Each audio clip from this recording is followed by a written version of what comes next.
Okay, welcome back, everybody. I think folks are still joining us, but we'll go ahead and get started. Hope you all had a great weekend.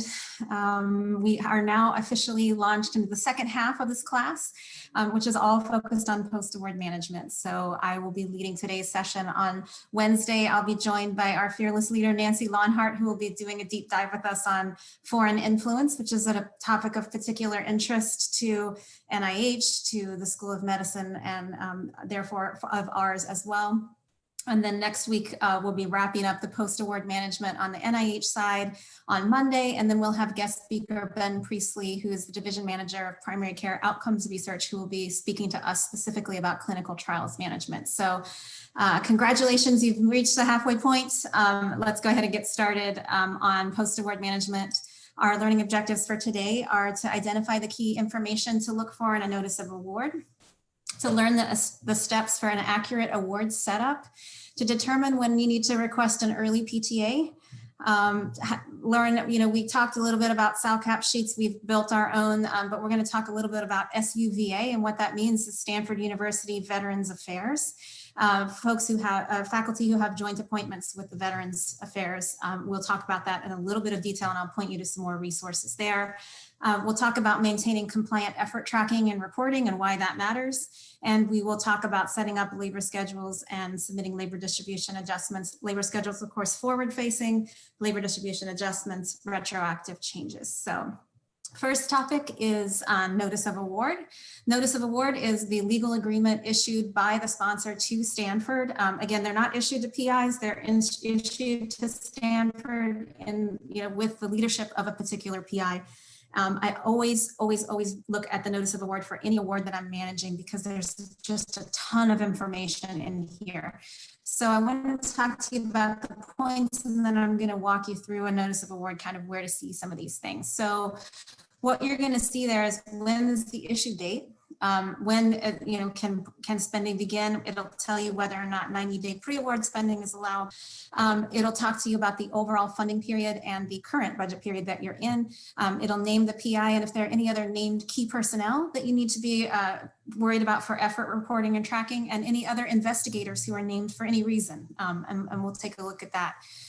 Funding amount, current and anticipated. So what you're getting this year, and then also if there are future years of support, that'll be listed there, as well as the F&A rates. And sometimes there are different rates. For instance, Stanford has on-campus research rate, off-campus rate. It has an animal rate that's different from other types of expenses.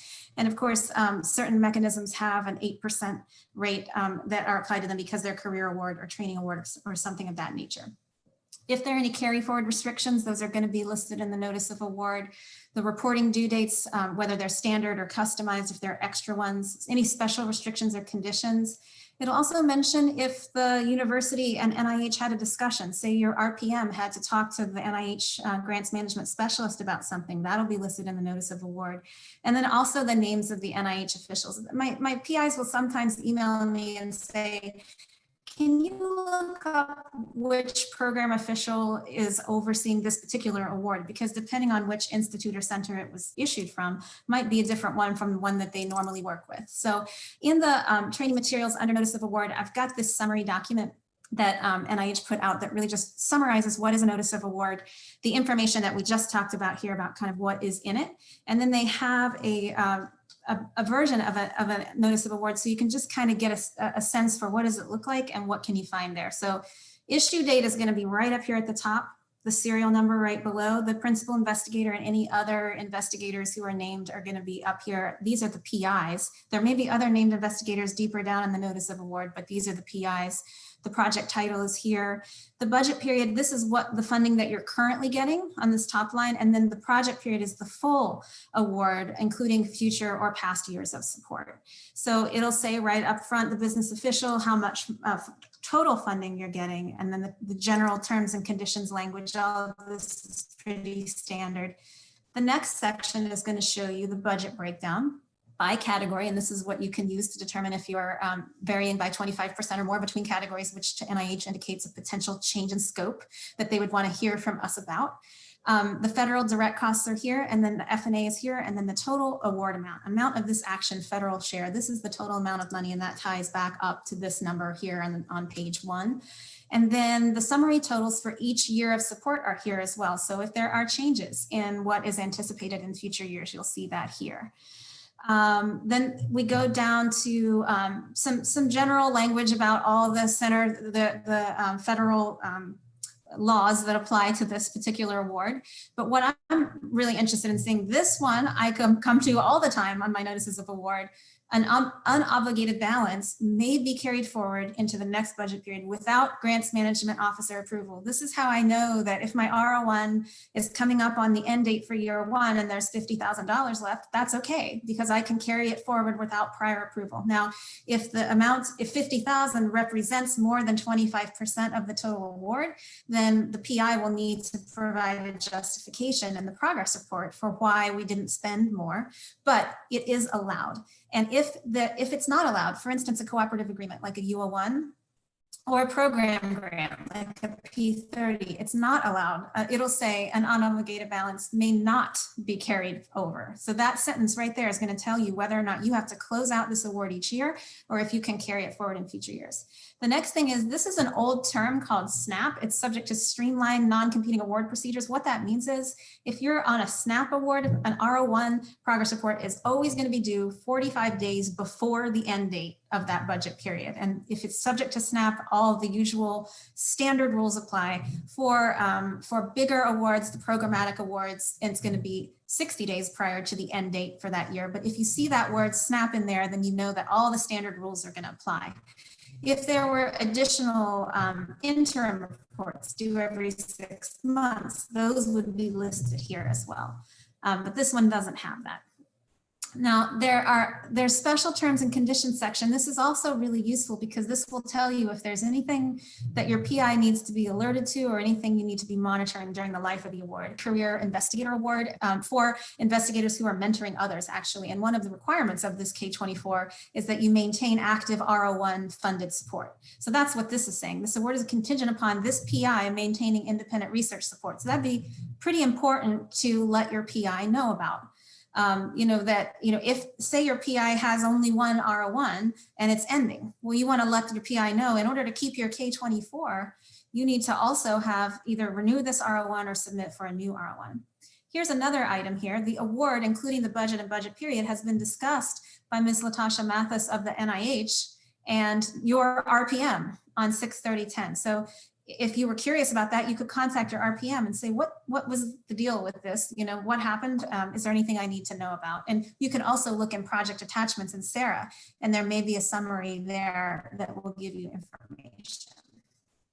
So all that's here. Then if you scroll down the staff context, here's where you find the grants management specialist, who is the contact for the award, and then the program official. So the grants management specialist is the RPM, or the business official's counterpart. The program official is the PI's counterpart. That's the scientific counterpart. And then down at the bottom are all the calculations for the budget categories for all the years, and then the F&A rates. So if there were multiple rates like we talked about applying to this award, they would appear here in this chart. So you can look for that information as well. If your F&A calculation as you're managing your award seems a little funky, check out this chart and see if maybe that might be the reason.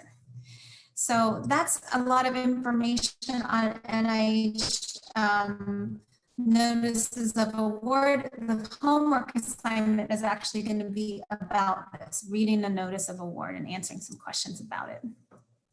The second, and early PTA. So once you do have a sense that your award is going to be made, how do you get it set up? So I've got a lot of info here. I'm going to actually switch over to the summary. I'll make it bigger so you guys can see it. And the first thing I'm going to talk about is when to set up an early PTA.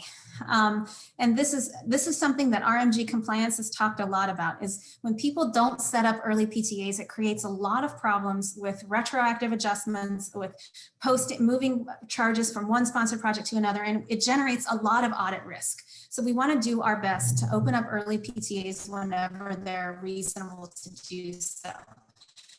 So when do you do it? If the PI is certain they're going to receive a notice of award, this maybe they have a relationship with the sponsor or something, they mentioned from the sponsor or the prime site that is coming. So I talk about, we talked about looking stuff up in NIH Reporter. This is really useful when your PI has a subaward. And a lot of times these subaward agreements take months and months to put together, but you can go onto NIH Reporter and see if that site, say it's MD Anderson, did MD Anderson get their award from NIH? If yes, and if their PI is saying that they are going to send it and they're sorry for the delays, then yes, go ahead and set up an early PTA. Again, knowing that that the PI has been is working on it. So that's the next thing, has work begun, and is PI and personnel effort being devoted? That's something that your PI can confirm. Another reason that you would want to do it is if work is begun and they need to start buying supplies, then we need to enable that to be possible for them. And then the other thing is, and this is not likely to happen, but it can happen, that if for some reason the funding doesn't come through, does the PI have adequate unrestricted funds to cover the costs? Again, this is unlikely. I have only maybe one time seen it happen where an early PTA was not ultimately funded, because if you've taken these steps up here, you have a pretty good sense that the funding is coming. But just in case, it is good to know that the PI has that backstop. So to set up an early PTA, you go to Sarah, you open up this phone number and you click Start Transaction in the upper right. You can see that here. Account setup early extend is your first option. It's super easy. You do have to have a guarantee account, PI funds or division funds, depending on how your department or division works. But there's early setup, early account setup, step-by-step instructions posted on RMG's website. And then once the notice of award has been received, OSR is going to enter all the details into Sarah. That early PTA is just going to become the PTA. It's going to be the same one. There's not going to be a different one. And then you're going to get a prepare account new notification email. There's a guide for going through that to make sure you get all the information in those screens as well. So you can check that out on the RMG website. What you want to do is verify that what you see in your notice of award, I'll just pull up my notice of award and I'll have my project set up on the other screen. And I'm just making sure that all the details match. Is the title the same? The sponsor? I've had awards that had to be reissued because the sponsor name was inaccurate. And everything had to be transferred over, and that was really too bad. So just check. I mean, these folks at OSR, they're great, but everybody's human and sometimes they make a mistake, and this is a great time to catch it really early in the process.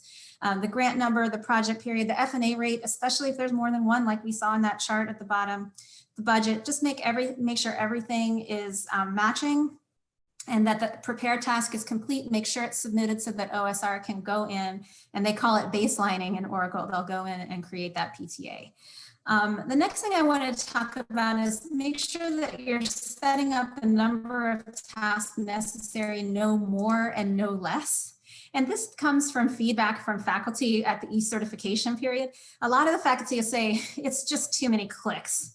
And each award may have 4 or 5 clicks, and sometimes that's required and sometimes it's not. So I wanted to talk to you about a couple cases of that. So the School of Medicine has this indirect cost crossover policy, and what this policy addresses is whether or not you need a separate task for collaborators. So your PI has 10% effort and their co-I has 5%, but they're in another division or department. So the indirect costs are tied to that, right? So every time the direct costs are incurred, the indirect costs then go to the org that is assigned to that task. And so the policy that the School of Medicine has is if you're requested by the Department of the Collaborating Investigator, then the crossover must be documented with the establishment of a separate task assigned to the requesting department. But what that also means is if they don't request it, it actually is not required. So if you want to set it up and keep all the expenses on task 100, I've seen it done that way where the co-I's 5% is just charged on task 100, and there is not a separate task, and everybody's fine with that. If they ask for it, of course we will do it. That's in the policy. We're happy to do it, and you do that by setting it up with OSR that way at the beginning.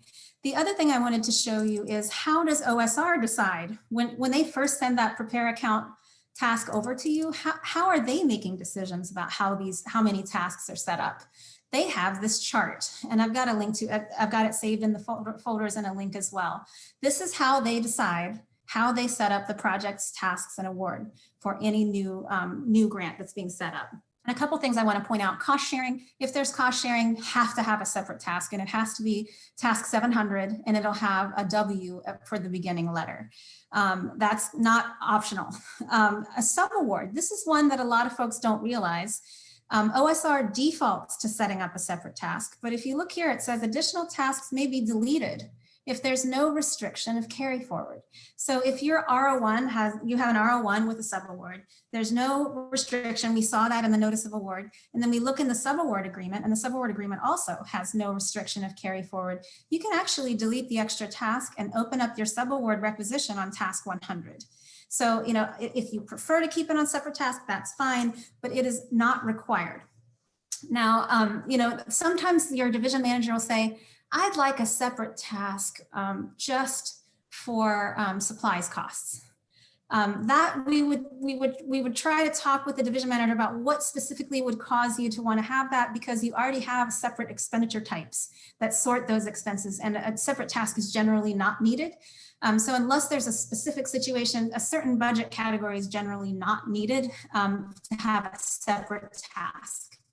Now, there are a few other instances where OSR is going to need a separate task that maybe we wouldn't be immediately aware of, and they have to do with invoicing. Of course, so that's all their thing that they take care of. But, you know, for instance, here, carry forward is allowable, but it requires each budget period to be invoiced separately. Then they're going to require us to get new tasks for each budget period. So sometimes it's a good idea to connect with your OSR post-award accountant when your award is going from year 1 to year 2, just to make sure that this kind of special requirement may not be in place, because you may think that you're going to be able to just continue on task 100, and they are actually behind the scenes creating task 200 even as you speak. So, so just some things to note here. This chart is available for reference. The other thing I wanted to mention too about just circling back to early PTAs, and I'm going to give a shout out to Ingrid Davila, who is here with us today and found this answer for us. And it was about clinical trials, because the question came up, should we do early PTAs for clinical trials the same as we do for federal or nonprofit? And this came from Donna Mahood in the RMG Financial Compliance Office. Early PTAs are not available for industry-sponsored trials because clinical trial work cannot begin until the agreement is signed. So the early PTA is moot. So they just don't fit under the early PTA policy. So you just would not set up an early PTA for a clinical trial. So that's also saved in the file here so that you have that as reference. Okay, so getting back to, so now you've completed your project setup and you've got your tasks set. Next thing you're going to do is set up your monthly financial summary. You know, we talked about the 3 main documents for PI portfolio management. And anytime your PI gets a new award, that new award needs to be integrated into each of those. So they need a monthly financial summary. You need to add it to the PI's SALCAP spreadsheet, and you need to add it to the PI's labor effort distribution report. All those documents that you're maintaining, you need to integrate this new award into those. Next thing you do is notify the PI and the lab manager that the project's been set up. They need the PTA in order to place orders. And then you want to confirm the budget with them. So you send them the approved budget and you say, are these still the effort percentages? Are these still the individuals?